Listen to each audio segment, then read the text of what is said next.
What's up, everyone? Welcome back to another episode of Bolero Sam here with Gab and Maui. What's up, Sultan of Sando and Mr. Maui? Let's go! 2 weeks to go! 2 weeks to Ramp How up go. na, about ramp that? up na, How about ramp that? up na. Naitawid natin, no? Ang tagal nating inaantay itong season 87 na to. But it was a very exciting off-season, I would say. Daming nangyari, daming player movements, daming drama. And for today, we can't wait 2 weeks to go, pero we can't wait. We're going to talk about our early predictions for the different awards from the UAAP. So we're giving out 5 awards. And ito yung mga predictions or early favorites namin for these awards. But before we talk about those predictions, let's talk about our Sando, our sponsor for today, the Sultan of Sando. Please take it away. This episode is once again brought to you by Cotton Club Underwear and NYC Underwear. Cotton Club, I love it here. Woo! And again, I'm wearing some Cotton Clubs that cannot be shown on air. Wag na, Because, please. We will, kahit nga imagine, wag nyo na imaginein, guys. Basta meron, tiwala na lang. Oo. PG rated yan, bro. PG rated. PG tayo. This video is not made for kids, sabi nga ni YouTube. Sayang naman. Okay, let's get started. So we always do this prior to the start of the UAAP season. We do our award predictions, some of our favorite picks for certain awards that we give out. So let's get started. Siguro, let's start with the top pick, which is the MVP. So, sino ang predicted MVP pick nyo? Obviously, Mr. Kevin Kiambao is still there. He's the current MVP from season 86. Let's start with Maui. Sino ang pick mo for MVP, Maui? Back to back. I would have to say back to back for Kevin Kiambao. The usage will go up, diba? With Evan Nelly leaving, with Mark None leaving. I'm not sure how they will be able to integrate yung other point guards nila. They have a lot of point guards but not a lot of playmakers, diba? Most of the point guards are specialists or slashers like Makalalag and VJ David. That's why they got si Ramiro. But I think it's gonna be Kevin Kiambao for the second straight year. It's been a long time since we had back-to-back MVPs, I think, in the UAAP. Maybe the last time was Bobby Ray Parks or Kiefer Ravena, if I'm not mistaken. But I think it's gonna be Kevin Kiambao. Diba? Kasi if you're talking about the top teams in the UAAP, it's UP and LaSalle. So they will get the bulk of the points that comes from winning. And with UP, it's a very deep lineup. Kagulangan will not be able to rack up as many numbers every game because they'll have more blowout games than other teams. With LaSalle, on the other hand, I would probably see Kiambao and both Mike Phillips racking up a ton of numbers. Maybe Henry Agunane could also try to get to the mythical 5, but si Kevin Kiambao will definitely have numbers replicable or even better than last season. He has worked a ton on his game, di ba? We've seen this off-season, kahit bumabagyo, he's still in the gym. So this guy, I'm sure that this guy has a ton of things that he will show us come season 87. Probably we've seen some during the off-season, but I'm sure that he's still going to surprise us when the season starts. I wouldn't be surprised if his assist numbers goes up. Maybe the rebounding goes down a bit. But as you guys know, the UAAP awards assists and steals more than rebound. So Kevin Kiambao will be a beneficiary of that non-rule change that we've been trying to propose the past few seasons. Yeah. So for me, it's gonna be a back-to-back MVP for Mr. Kevin Kiambao.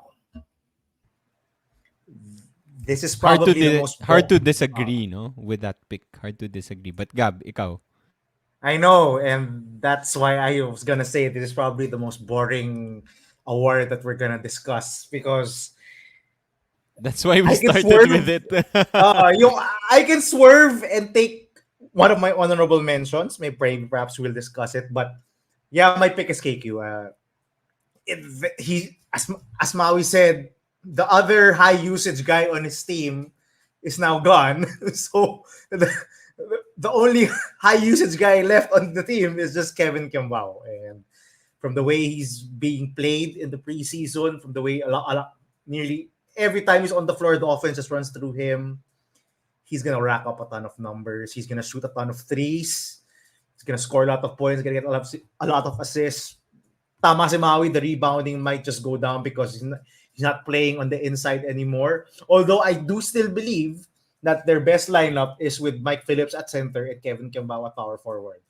Just because the speed and playmaking is a whole other and the mismatch that Kevin Kimbao presents on the defensive end is something that LaSalle can use throughout the season. But yeah, it's KQ. It's really boring. I don't think there are. I think people who will come close, but for the prediction slash the favorite for MVP, it's KQ. I mean, sino pa ba? Sammy. Baka may Yeah, swerve ka dyan. alam mo, as much as I want to serve, wala talaga eh. Actually, dito sa list ko, sinulat ko, KQ only. Yung other picks ko, medyo may mga swerve picks pa ako. But for MVP, I think it's hard to argue with picking KQ. So, ako curious ako, Gab. You guys mentioned it already, but you do have honorable mention. Sino yung mga dark horse contenders mo for MVP? I have two. One is Precious Momoway of UE. We're gonna talk about numbers. Could have won last year. Could have won last year. Actually, he was second in the race if he didn't get suspended.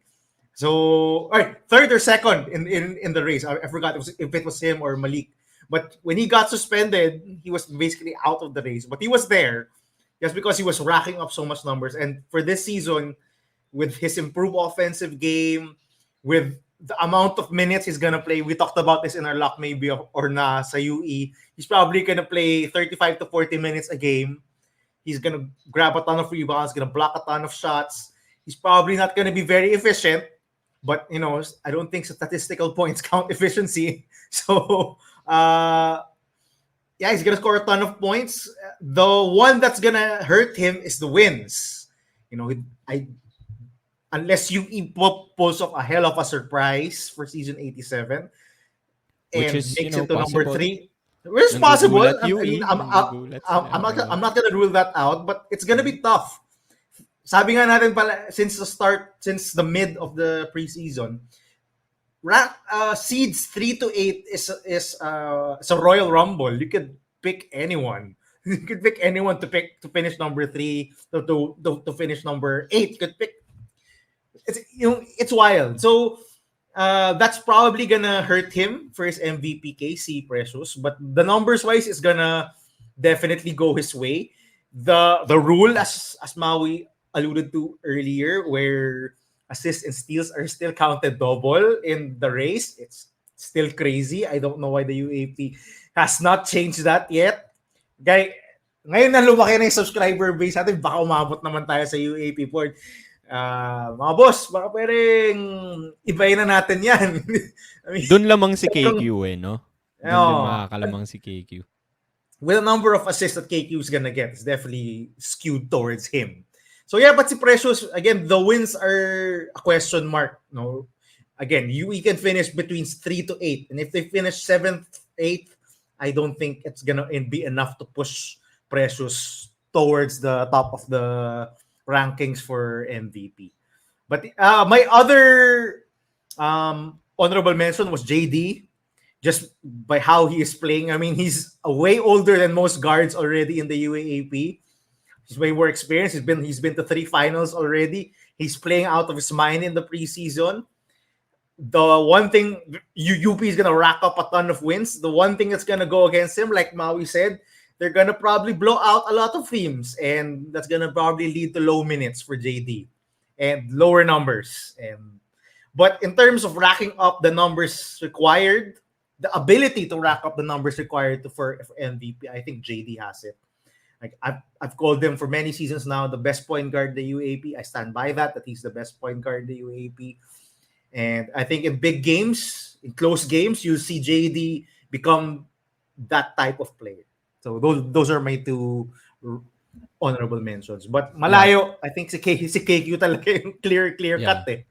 Yeah. Good picks, Gab. I think, sorry, just to add, Mau, if people notice, diba, it's yung honorable mentions ni Gab, FSA tsaka top point guard. And as Gab mentioned, I think based on how they calculate the MVP statistical points, always skewed to like a point guard or an FSA yung magiging MVP. Yung maganda kay KQ is he's a little bit of both, diba? He plays sometimes a big, he can play a point guard. Kaya laki din ng lamang ni KQ. But those are good honorable mentions. Maui, go ahead. Yeah, very good point si Gab on that one. I think there's a reason why I started to look up yung mythical team and top statistical points from last season. Apparently, the second placer is Noy Rimogat. The third placer is Evan Nelly. And then it's Malik Diouf and LJ Gonzalez. So, it's 3-point Puro point guards. guard, yeah. Kiambao and Malik Diouf. Gab said it with kagulangan. What happened to Malik Diouf is he was probably one of the front runners the whole season, but because of those blowout games, diba, he wasn't able to rack up numbers consistently. So that's gonna be the case. Probably we'll see a ton of people with KQ in the MVP race, FSAs who are on top teams and point guards of the other teams, diba? Kasi it's really skewed for a guard to win the MVP award, and it still doesn't make sense. So yeah, maybe the UAAP can revisit this MVP statistical race. Sam. Yeah. Okay, moving on. KQ ang pick natin, probably a lock for us right now. Agree naman kaming tatlo dyan. Moving on, Rookie of the Year. Ito, medyo, we have a very deep rookie pool, rookie class this year. So, I'm curious to know kung sino ang Rookie of the Year picks nyo. I wanna start with Gab this time. Alam ko may mga favorite rookies ka eh. So, I wanna know, sino ang pick mo for Rookie of the Year? You know, ito yung probably the most hotly contested award in my head is the Rookie of the Year. That's Because, true. Makes sense. as you said, Sam, there are a lot of rookies coming in, very talented rookies, who are coming in and immediately have big roles on their team. Diba? We'll name some, but I'm going to go with my guy, my pare, VJ Pre. May pare, VJ, pre. Yung pare ko si VJ Pre of FEU. Now, I think it's a toss-up for me between him and his teammate John Ray Pasaol because both have big roles. Both have the ball in their hands in a lot of their sets. Both are gonna get big minutes.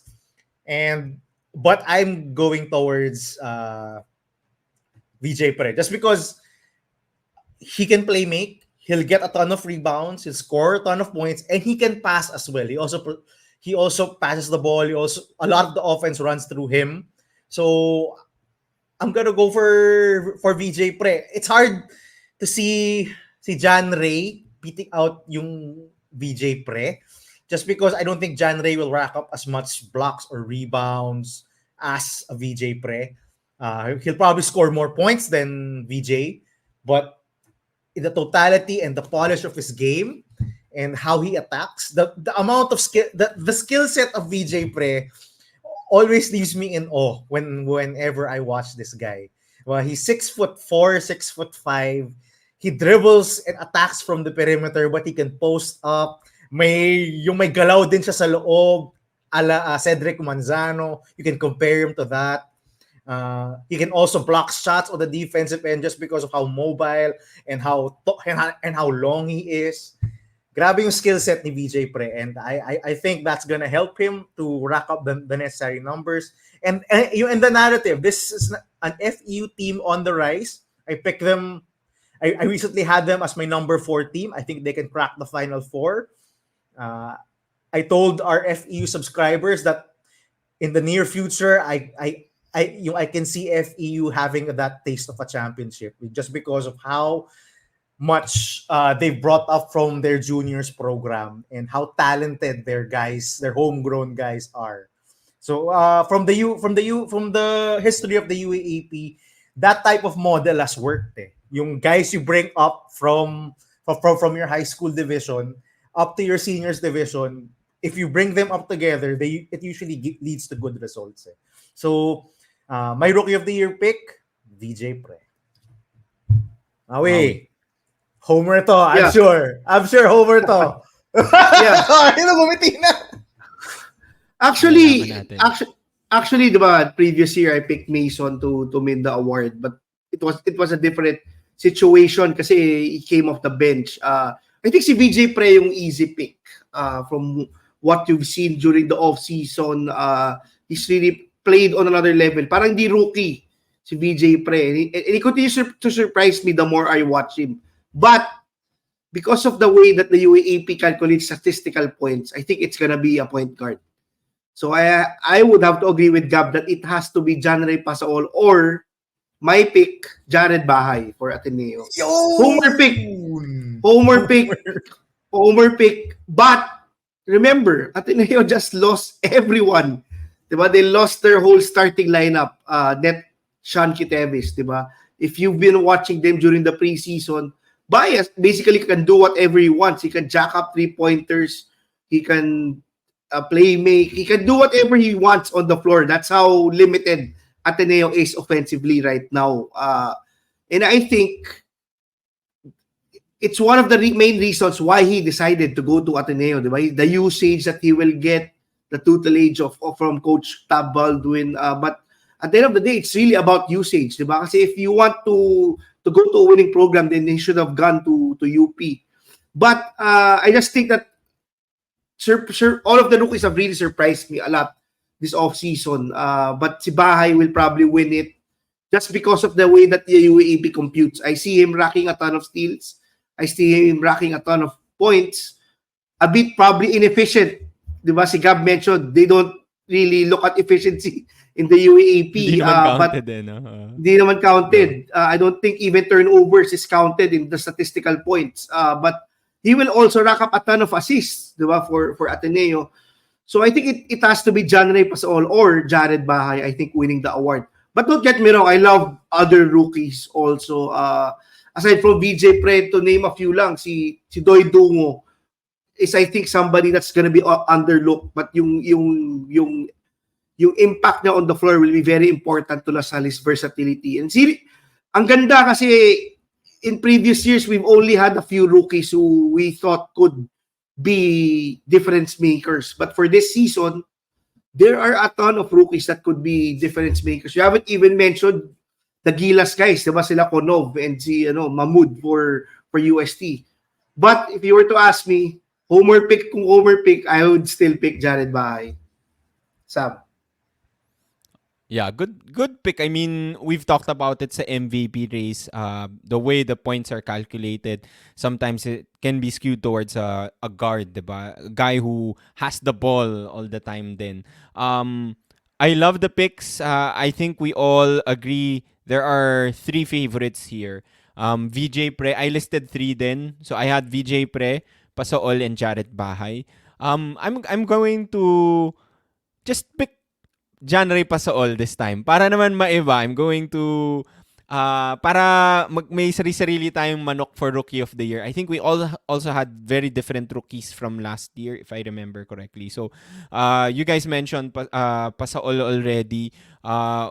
Really does not look like a rookie for FEU. He will be taking the lead, taking over the reins kay Gonzalez, 'di ba? So wala na si Gonzalez, and I don't think there's any other guard there that can really take over that lead guard role anyway, or that floor general role. We talked about the FEU roster, diba? So if you haven't seen that episode, go watch that episode na dun sa playlist namin. I am going with Pasaol because I agree with Maui. I think it's more skewed towards a guard. So given the way the points are calculated, I love VJ Pre. And I respect that pick, Gab, because just like with KQ, yung maganda kay VJ Pre is the versatility talaga. It's because he can score, he can rebound, potentially block shots. He can also play make, just like KQ. Parang KQ mini na to eh, KQ mini. And I'm hoping he becomes like that actually. I'm hoping, no, para ma-develop talaga siya. But I think Pasaol can also make it a very tight competition against VJ Pre. Gab, you're going to say something. Sorry, go ahead. No, you were comparing him to KQ. I honestly, if you were comparing the rookie seasons of KQ and VJ Pre, I think VJ Pre is way ahead of K was is way ahead Okay. of KQ Yeah, than yeah, yeah. when KQ entered the league. The Yeah, league. Okay, okay, yeah. If you watch KQ when he entered the UAAP, his offense was very Hindi siya limited. consistent. Hindi pa siya No, he wasn't consistent, 'di ba? consistent. Yeah. He wasn't the same athletically that he was now. Didn't have the ball handling That's a good that he point. has now. Didn't have the shooting that he had now. VJ Pre has all of that already. He can shoot, although he's much of a set shot now. Hindi some Yeah. pull-up jump shot. More of set shots si VJ Pre. But he can hit it. His handle is already, I think, way better than KQ's. The way he attacks from the perimeter, much better than KQ's. Because he gets to the rim. Si KQ has trouble getting to the rim. He gets to his pull-ups, but doesn't get to the rim as often. So, I'm very bullish on VJ Pre, which is why I picked him. I'm glad Maui mentioned Jared Bae because he was one of my honorable mentions. Yeah, he's gonna be inefficient. And my thing lang with Jared Bae, why I didn't pick him, because as perhaps the only notable offensive playmaker, the offensive weapon on this Ateneo team, I feel like a lot of teams are gonna just zoom in on him. Yeah. No, Defensively. True. they're gonna trap him. They're gonna try to get the ball out of his hands. And the thing lang with FEU, with VJ Pre and John Ray Pasaol and Joric, you have three guys to pick on who to give the ball to for plays. So it kind of makes kay VJ or kay John Ray their lives much easier. The fact that they can give the ball to another person, run the offense through him. Kung hindi gumagana, you run the offense to Joric, you run the offense to VJ. So may ganong dynamic ang FEU ngayon. And as another shout out, I think Christian Porter is gonna be in the running also for Kalimutan na natin si Porter, no? because bro, you look at this Ateneo team, they're so small. Christian Porter is gonna rack up a ton of minutes for Tab Baldwin out of necessity because you know they don't have much in terms of bigs. Nawala pa si Mason, and si Bongo and Porter are gonna soak up a ton of Mason's minutes. So Christian Porter, I think, probably might get third or fourth in the UAAP rank, in the UAAP Rookie of the Year race. But yun puro FEU at Ateneo tayo. Pero yeah, but those are the rookies talaga with big roles this upcoming season. I don't see any other rookie with that big a role. Si Konov, he's behind KQ, he's behind Mike Konov and Phillips. Dungo also was a really good underrated pick from Maui, no? Pero obviously he's part of a deep LaSalle team, si Dungo. But I think he will help LaSalle win the championship. But Rookie of the Year, maybe not. Medyo mahirap. A very good dark horse to yung sabi ni Maui, si Zayn Mahmood. Because UST also has a very thin front line. They're very small. And Zayn is big. So he's been playing. I've seen some clips na he's already playing in practice games for UST. I'm not sure how he will fare, what his skill set is yet in the UAP. So I'm excited to watch him. But he's a good dark horse pick for UST. He's gonna have a role. He's gonna presumably gonna be the backup center to Tongkara. So put me down for him. Si Baila of UP, medyo mahirap dahil wala ang daming player ng UP. So he's gonna get some minutes, but I don't think he's gonna rack up that much numbers in this UP team. But those are ang daming rookies. Ang daming rookies na magagaling for this season. Okay, moving on. Before we move on actually to our next picks, let's talk about our second sponsor for today. Gab, take it away. This episode is once again brought to you by Hype 24/7 Fitness. Feel the hype. And galing lang ako sa hype, and I am tired, but I'm also hungry, but I'm doing this because I love the UAAP. Hype 24/7 Fitness. Oh, hey. Si Gab, hype na yan for the UAAP. Actually, matagal na namin pinag-uusapan. Excited na talaga kami. Looking forward to it. But moving on, let's talk about our most improved player of the year. So, I don't I don't think may ganito naman talagang award officially, but let's do the NBA style, 'di ba? So, most improved player, Maui, let's start with you. Ako, I would have to go to another homer pick. Diba? He was a guy that was basically giving handshakes, just clapping in the bench. And if you've been watching the games of Ateneo, na-feature siya na nagwawala, di ba? Just really enjoying, soaking in the UAAP experience. But from what I've seen this offseason, si Sean Tuano, I think could be a guy that could really take the next step this coming season. He could probably be one of the top scorers of Ateneo. I see him being a top scorer in some of the games of Ateneo. Definitely Sean Tuano should be in consideration as most improved player. Another player I would be looking at could probably be Welo Lingo from UE. From what I've seen this offseason, that sweet stroke will probably get him 3 to 4 3-point shots a game this coming season. We know what we can expect with UE. They have the license to shoot 3-pointers. Even if you shoot 10, it's okay, diba, with Coach Jack. They're playing the analytics game. They love jacking up 3-pointers.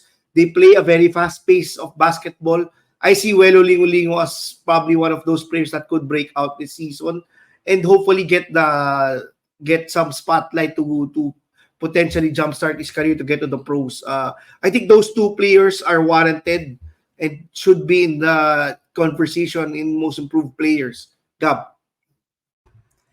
Okay, so for most improved, you could go the Maui route, what Maui did from a bench player coming into the rotation and getting more minutes, like a Sean Tuano, maybe also Drew Bongo, maybe it's similar position to Sean Tuano, a guy mostly a bench player now is probably a starter, getting a lot of usage on this Ateneo team. Or you could go the other way, a guy who was already getting a ton of minutes, but now is thrust into a larger role. And that's where I'm going. I'm going with Jake Figueroa of NU.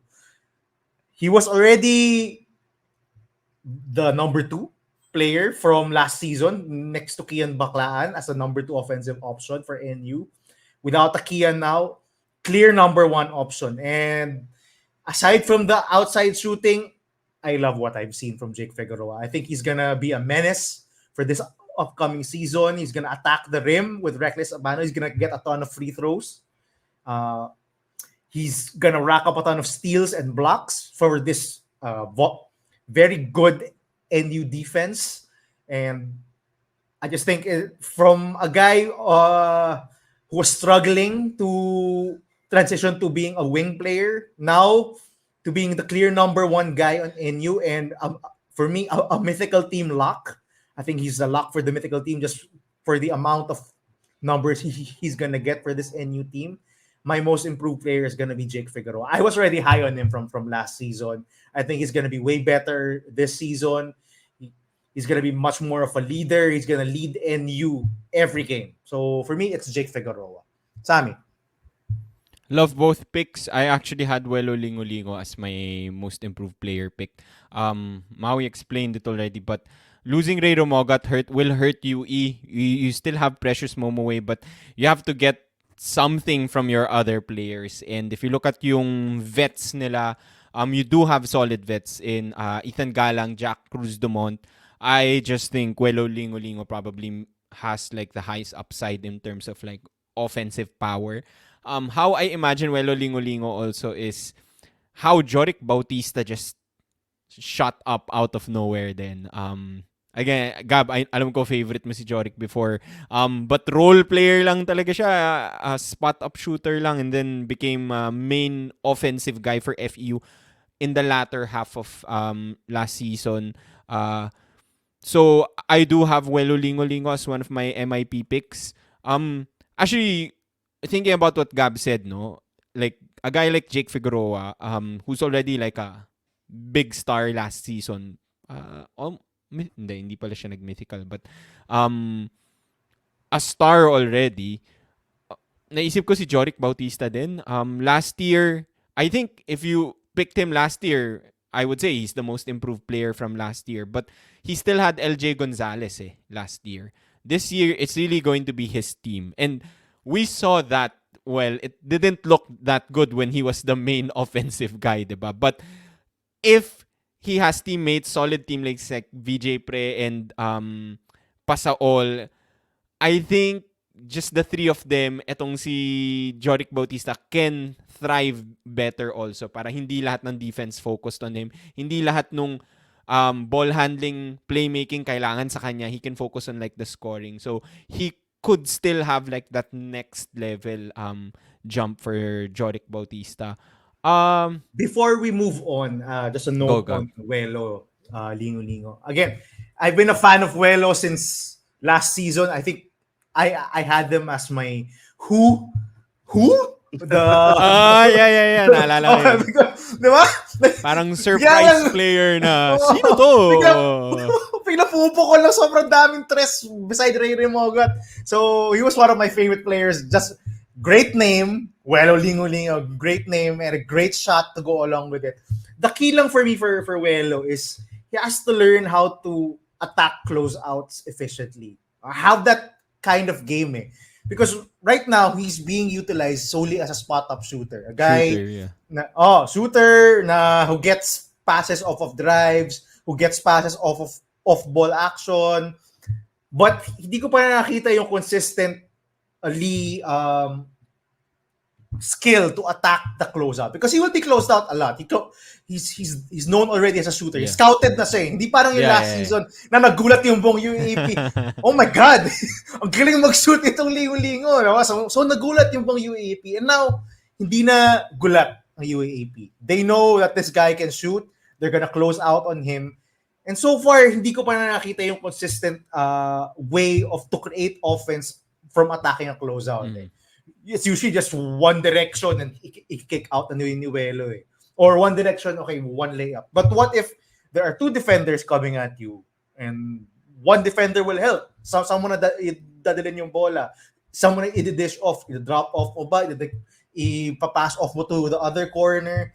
Hindi ko pa nakakita yung ganong klaseng diversity sa offensive game ni Welo Lingo. I think si Nico yung brought that up also in our bowlers and boleros of the off-season. Yeah, he called Welo the his bowler of the off-season.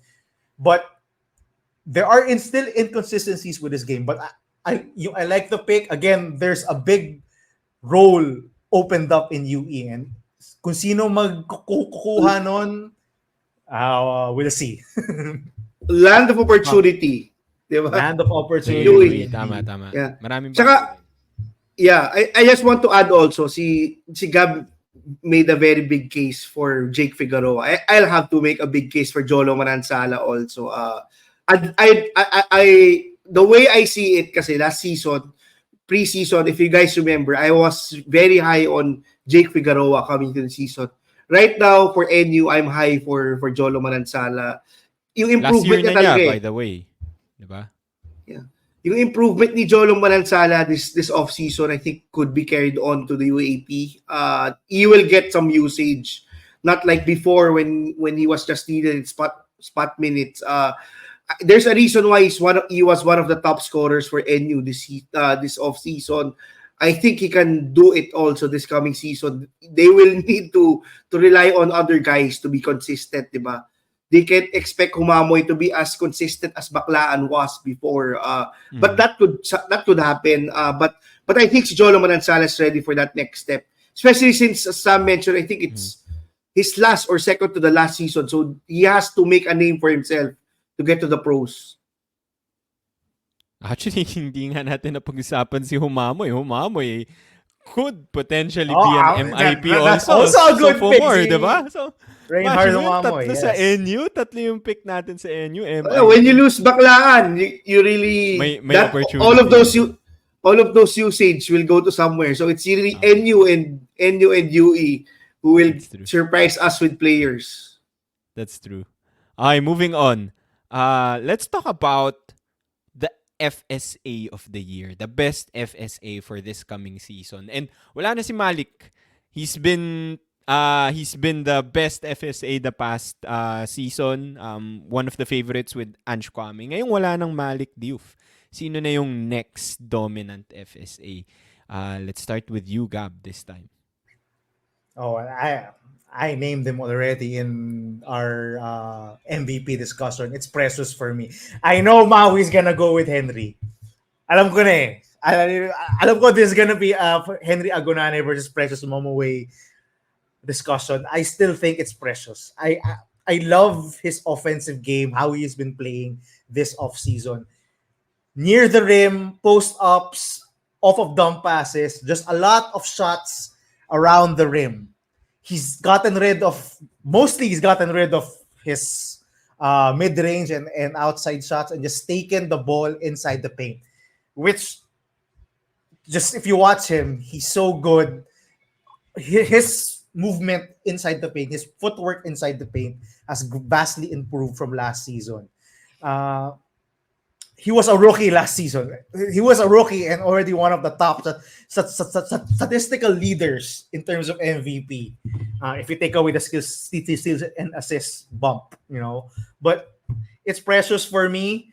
There are things he still has to work on: free throws, turnovers, defensive discipline and foul trouble, and a bit of medyo mainit rin yung ulo ni Precious. But I like na, especially nung off-season, nung kalaban niya ang UP, he still dominated. I don't think the same could have been said for Henry. Nung kalaban niya UP twice, he didn't dominate. Actually, Carl, one of our subscribers, pointed out, Henry was outplayed both times by the UP Bigs in both games in the off-season. Wala pa si QMB. So wala pa si QMB. Si Precious, gumawa pa rin.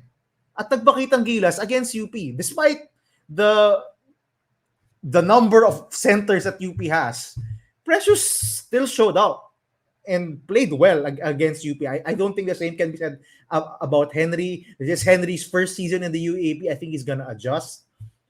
I think with one season under his belt and kind of a chip on his shoulder from being suspended and out of the Rookie of the Year race last season, I think my chip on his shoulder, si Precious, and I'm going with Precious Momoway. I love the konting pang rein it in lang talaga si Precious from fouls, from being too excited, from being too hot-headed, just a bit of reining in his game, and I think you'll see a whole different dimension to Precious Momoway's game. Sammy, Maui, go. Yeah. Maui, Actually, tama ba? Sino pick mo? No, I'm going with a wild card pick actually. Wow! I'm going with a wild card pick. It's not Omar John. It should be Omar John, diba? Kasi I think Omar John's one of the most experienced FSAs. Well, I don't know if it's gonna be Omar John for NU, but it looks like it's gonna be Omar John. It should be Omar John, diba? Lumaki katawan, he's more experienced, but based on what we've seen this offseason, he could potentially even lose his spot as the FSA of NU. But it should have been Omar John who was going to be the next FSA, who was going to take the next step. But my pick is actually Tongkara from UST. I just get that, I get that Chabio vibes. Diba? I think he's going to put up a ton of numbers. Chabio. I think playing with those point guards with Paranada, with Fortsky, and with Danny Cabanero will open up a ton of lobs to him. I just love how UST has utilized him this offseason. We haven't seen them that much. I don't know how he will match with Jane Mahmood. But from what I've seen, is despite being undersized versus like a Momoway or an Agunani, I think Tongkara deserves credit to, if USD is gonna take that deep, Tongkara has to be consistent. I think he's been as good as advertised this offseason, but we'll have to see. Diba? It's a different ball game when it's the UAAP. Diba? We've seen FSAs struggle a ton, especially in big games. I won't name names, but I think Tongkara has that chance to be that next good FSA for UST. Maybe that's what they need to get back to the Final Four. Hopefully, he will play all 14 games, diba? Hopefully, I think yun yung one of the things that UST fans are praying right now. Hopefully, we have an FSA that is committed to play for us, regardless if we win games or we don't. It's all about the build-up right now for that UST program. Yeah, and I think si Tongkara really deserves a ton of attention. I think he has put up numbers, and he will put up numbers. And I just want to say also about Momoe, I think maganda improvement ni Momoe even if you look at the numbers, diba? If you look at the efficiency, except the free throws, diba? The free throws still remain a mystery. I was going to Diba? say, free throws. We've pa said rin. that we've said that the whole off season. We see Momoe shoot 12 for 15 in the free throw line, but we also see him shoot 2 for 13, 2 for 12, 2 for 11. But so that's still a mystery. But if you look at yung field goal numbers ni Momoe, it's actually has gone up a ton. I think from the low 40s to the high 40s, close to 50s in one of the tournaments. So that's a welcome sight for UE. The next thing that he has to really improve on is yung free throws na. If he can hit that on a 60 to 70% mark consistently, then he could run away with the MVP. He could be that best FSA player of the year. Sam. Yeah, since nag-swerve si Maui, serve din ako, balogo na ako. Hindi, joke lang. Precious Momoe. Ba't kayo natatawa? Grabe to! Ba't kayo natatawa? Anong He's problema he niyo, played balogo? one game lang yan. Sabi na to. Di ba nakita maglaro si Balogun eh. Hindi pa natin nakikita maglaro. Totoo ba si Pero nandun siya Balogun? sa picture. Nandun siya sa Totoo ba picture. talaga? Baka AI lang siya no? Baka AI lang pala siya. Anyway, that's a good swerve pick, Maui. And I just wanna add to that, when UST has had a good FSA, obviously they've made it to the final four. Chabio and Karim Abdul come to mind, 'di ba? Pag sinabi mong UST top FSA, those guys were really good FSAs for them. Undersized and lang. really overaged. Overage. Si Karim Abdul, di Si ba Karim yung review Abdul, na- grabe, parang 7 Tama sa years thing. naglaro. Parang 7 years naglaro yan. Shout out to Despite- Karim Abdul, man. Shout out to Despite Karim Abdul. 7 years naglaro, Sam, despite the rumors na matanda na siya when he entered, di ba? So, I can just imagine. Parang feel mo lang forever siyang naglaro di ba? Yeah, Hindi ko yeah. alam kung ako lang yun. But I have to go with Precious Momoe. I love Maui's pick, but I'll go with Precious Momoe. In terms of, sabi ni Gab, yun yung maganda eh. Rookie pa lang siya last year, but he dominated already. Even in the statistical points. Could have, won awards last year. He was that close.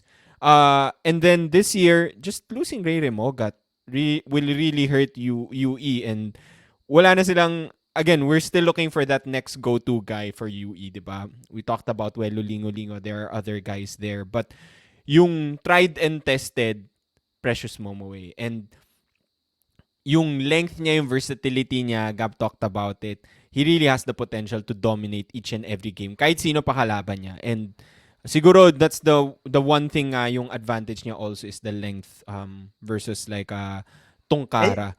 Foot speed din. Yun yung okay kay Precious eh. May Nakagalaw siya. pagka KD no, may pagka KD na galaw nga. So I'll go Kaya with Precious. nagpipiling KD rin. Kaya feeling KD minsan. Oh, hindi na mawi. Hindi sumusobra. na mawi. Kaya Pero nga sa loob na nga lang siya loob nag-score na siya. ngayon eh. And Tumaas it's na yung field mas goal. Sabi efficient mo na eh. siya sa field goals, exactly. So, Play like Giannis, di ba? Not like KD. KD, that's Tama. So I think for me, Precious, free throws lang, and yung temper niya, medyo mainit talaga ulo ni Precious. So I think more teams, since he's been scouted in the previous season, more teams will also focus on him and try to make him angry, I think. And that's one of his weaknesses. So I think he just needs to work on yung temper niya. Moving on, let's do our last. And we can't do awards predictions without also looking at the coaches. Kasi a big part of winning a championship is really the coaching, diba? And building that culture, the strategy behind it. So, question for season 87, sino ang coach of the year nyo? And I think this is a lot tougher, diba? Because you always have yung mga stable coaches mo na every year will coach a winning team. Coach Gold, Obviously Coach Tab in the past few years. Pero meron din tayong mga magagaling na new coaches dito. So I'm curious where you guys want to go here. Maui, I want to start with you. Yeah, very good point, Sam. Actually, if UP wins the championship, Coach Gold could be the coach of the year. If Lasal gets that back-to-back, then Coach Topex could win that championship. If Ateneo surprises and makes the Final Four, then Coach Tab could easily be the coach of the year. So many what ifs, but I would have to gauge it with how teams have performed this preseason, diba? It's an easy pick actually for me. It has to be Sean Chambers. Diba? It's the transformation of the FEU team is so fast, diba? We expected them to be probably have a rebuilding year with all the rookies, all the young guys, losing a veteran in the caliber of LJ Gonzalez. But they've been competitive the whole offseason, diba? It's similar to how I saw Coach Topex was last season for Lasal. You could see that instant impact to the program Sean Chambers has had, diba? Not just on recruiting, but on the training side, on the giving, on providing confidence, and I think the game plan coming into games. FEU looks like a different program, a different system, and it looks like that there is a light, finally a light for FEU, diba? They finally could make the Final Four this season, barring a start of 0-5 again, which I don't think will happen this season, diba? It has to be Sean Chambers. Ganda talaga ng pinakita ng FEU team this off-season. I think they've been the most surprising team for me this off-season.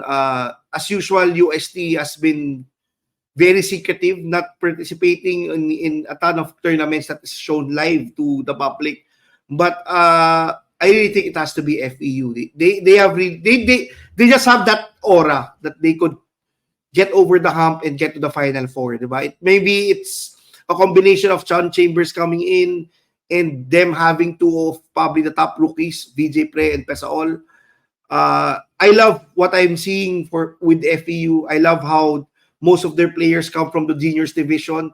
It's similar to how Ateneo actually really stepped up when Coach Tab came in, diba? Puro from the juniors division, and a mix of Phil-Am players and a great or a decent FSA. I love what I'm seeing with FEU. I have to pick Sean Chambers. Yeah, so masingit lang ako dito, Gab. Si Sean Kasi Chambers also, lang ang bagong coach. Siya lang. Yeah. Everyone has stayed. That's a good point. Masingit lang because I also picked Coach Sean Chambers here. Top 3 teams are probably UP, Lasal, NU. At least that's what I think. And those are like really great coaches. Si Coach Gold, Coach Topex obviously won the championship last year. Tapos si Coach Jeff Napa. But I think looking at where FEU came from, kasi itong top 3 teams na to, they were in the top 3 already last season, di ba? Looking at where FEU came from the bottom, and looking at how they've performed this off-season, ang laki talaga nung ang jump di ba? And sometimes it takes time for coaches to effect change dun sa team nila. But with this one, nakita mo agad in just a few months. They looked bad when the preseason start or the off-season started sa Pinoy Liga. Their first few games, it looked so bad, di ba? But now we're saying top four team siya. That's what we're saying because we're predicting them to make it to the Final Four. So again, tama si Mao, we're sort of reacting or maybe overreacting to the off-season. Hindi pa naman ito yung final season. It's hard to say, di ba? But based from what we've seen, probably the most exciting is FEU, and we really have to give a lot of credit to Coach Sean Chambers. And I think Coach Sean was like one of our ballers of the off-season then, if I'm not mistaken. Anyway, Gab, sino pick mo? I have not swerved yet in any of our picks, so I am gonna swerve for our last award to give out for today, and I'm gonna pick Coach Tab Baldwin for Coach of the Year because there is no expectation to win for Ateneo at all this season.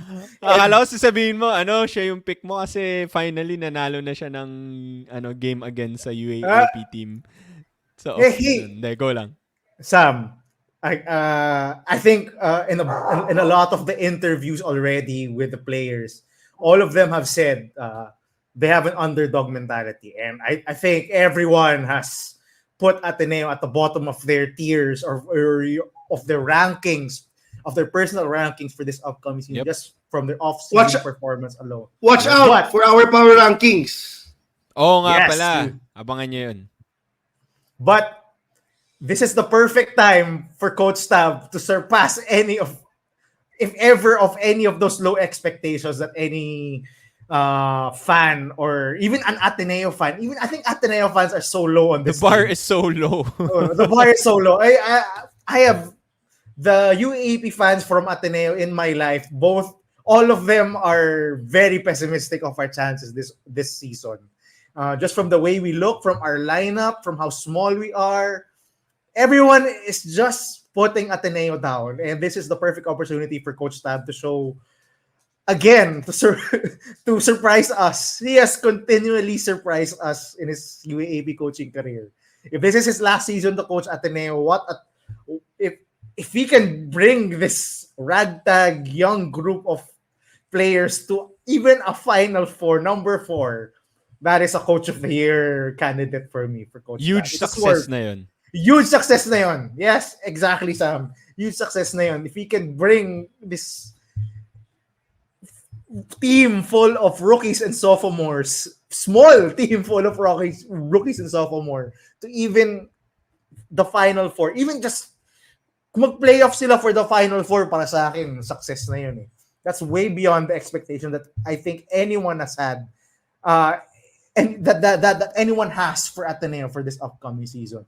We've seen Coach Tab surpass expectations many times. Season 79, season 80, season 85. Just over and over again, he's done wonders. And the cards are stacked against Coach Tab now. I think this is probably the weakest team he's ever coached, talent-wise and size-wise, experience-wise also. I think there's dehado talaga siya for this upcoming season to surprise. But if there's a coach out there who can actually surprise, it's Coach Tab Baldwin. Okay, good pick. But shout out din kay Coach Nash Rosella, no? I think the past few seasons the last season yung Adamson was sort of like that, diba? He really surprised and almost made it to the Final Four, and I think yun yung parang pinipeg din natin kay Coach Tab ngayon. Parang people don't expect Ateneo to make it, really. Totoo naman yun. So if he can make it, then that's a huge success. Gab, sorry, go ahead. Actually, one of my picks was also Coach Nash. Kaso, ano yung failure or ceiling na kay Coach Nash? He already made it to the Final Four. He battled it out for the Final Four. I don't think it's medyo mahirap to see them as a number 2 or a number Top 3 2. seed. Top 2 eh. Oh. No? Ang Coach of the Year sa kanya is kung mag-top 2 sila eh. Top 2 siya. Diba? That's true. Yun ang surpassing expectations kay Coach Nash eh. And I just don't see it eh. UP at Lasal. Yun ang kailangan mo itaob for number 1 or number 2. So medyo mahirap makita yun. Luck na yun, luck. Nangangain ng pro teams yun. Oh, like if they finish number 5 or number 4, that's where they were last year. So it's exactly where they were. So it was hard for me to pick Coach Nash, but si Coach Tab, I think the expectations talaga are just so low. I mean, among the three of us, I think our expectations for this team, si Maui lang ata yung may pagka-optimistic sa Ateneo eh. The Ateneo Whisperer, that is Maui up. Pero among the three of us, Hindi nga. Hindi rin. Kahit, di ba, it's come down to this, di ba? Everyone is, I think, has very low expectations for this coming season. Oh, yun. So, that's it. Coach Tab, surprise us. Please. Magiging MVP si Balogun yan. Okay, that's it. That's it for today's episode. Wrapping everything up. Those are our award predictions. Sino yung mga predictions nyo for MVP Rookie of the Year, Most Improved, Best FSA, and Coach of the Year? Comment them down below. Like this video. Share with your friends. We're hyped to see you guys again this coming season. See you around at the UAAP games. 2 more weeks, guys. 2 more weeks. Please subscribe, share with your friends. We'll see you again next time. Bye-bye.